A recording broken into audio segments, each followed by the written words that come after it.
ओम शांति। सभी भाई बहनों को आज प्यारे बाबा के मधुर महावाक्य हैं 20/6/24 प्रातः मुरली। ओम शांति। बाप दादा मधुबन।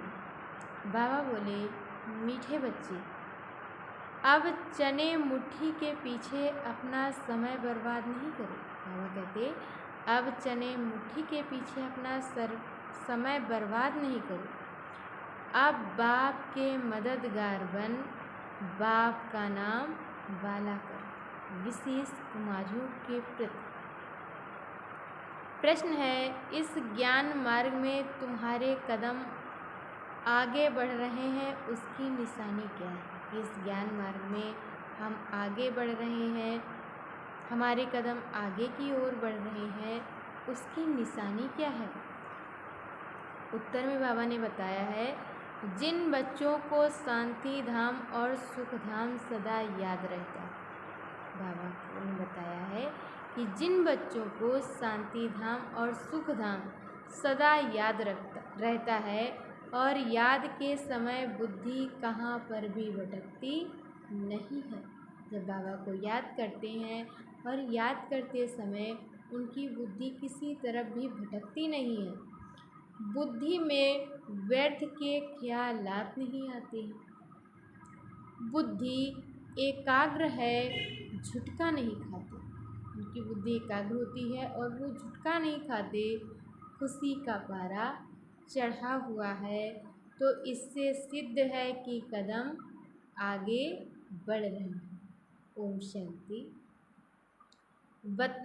बच्चे इतना समय यहाँ बैठे हैं, दिल में भी आता है कि हम जैसे शिवालय में बैठे हैं। बाबा कहते कि बच्चे इतने समय यहाँ बैठे हैं, दिल में भी आता है कि हम तो जैसे शिवालय में बैठे हैं। शिव बाबा भी याद आ जाता है और स्वर्ग भी याद आ जाता है। याद से ही सुख मिलता है। ये भी बुद्धि में याद रहे, हम शिवालय में बैठे हैं तो भी खुशी हो। बाबा कहते ये भी अगर बुद्धि में याद रहे कि हम शिवालय में बैठे हैं तो भी खुशी होगी। जाना तो आखिरी सभी को शिवालय में है। लास्ट में जाना सभी को शिवालय में है। शांति धाम में कोई को बैठ नहीं जाना। कोई भी आत्मा तो बाबा ने बताया कि शांति धाम में बैठ नहीं जाना है। वास्तव में शांति धाम को भी शिवालय कहेंगे, सुख धाम को भी शिवालय कहेंगे। दोनों स्थापन करते हैं। तुम बच्चों को याद भी दोनों को करना है। बाबा कहते तुम बच्चों को दोनों को याद करना है, शांति धाम को और सुख धाम को भी। वह शिवालय है शांति के लिए और ये शिवालय है सुख के लिए। ये है दुख धाम, अभी तुम संगम पर बैठे। वो कहते ये है दुख धाम और अभी तुम बच्चे संगम पर बैठे हो। शांति धाम और सुख धाम के सिवाय और किसकी भी याद नहीं होनी चाहिए। बुद्धि में शांति धाम और सुख धाम के सिवाय बाबा कहते और कोई भी याद नहीं होनी चाहिए।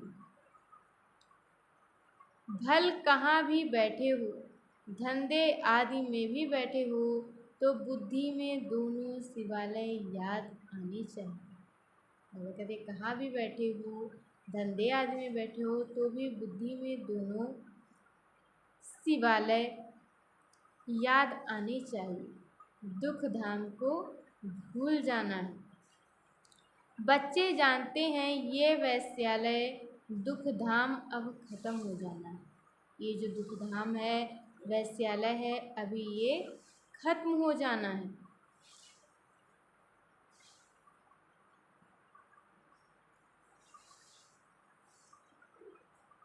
बच्चे जानते हैं ये है वैश्यालय और दुख धाम अब खत्म हो जाना है।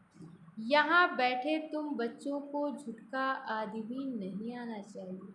यहाँ बैठकर के बाबा कहते बच्चों को झुटका आदि भी नहीं आना चाहिए। बहुतों की बुद्धि कहाँ कहाँ और तरफ चली जाती है। बहुत बच्चों की बुद्धि यहाँ बैठे हुए भी पता नहीं कहाँ कहाँ चली जाती है, माया के विघ्न पड़ते हैं। तुम बच्चों को बाप घड़ी घड़ी कहते हैं, बच्चे मन मना भव। भिन्न भिन्न प्रकार की युक्तियाँ भी बतलाते हैं। बाबा हम बच्चों से कहते हैं मन मना भव, और याद करने के लिए भी बाबा भिन्न भिन्न प्रकार की युक्तियाँ बतलाते हैं।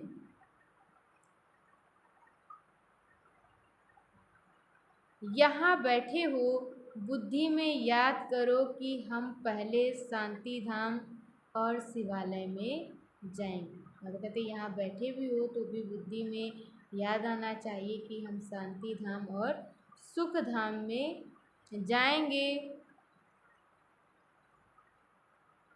ऐसा याद करने से पाप कट जाएंगे। बाबा कहते ऐसा भी याद करते रहेंगे तो पाप कट जाएंगे। जितना तुम याद करते हो उतना कदम आगे बढ़ाते हो। जितना आप बच्चे बाबा कहते याद करते हो उतना कदम आगे बढ़ाते हो।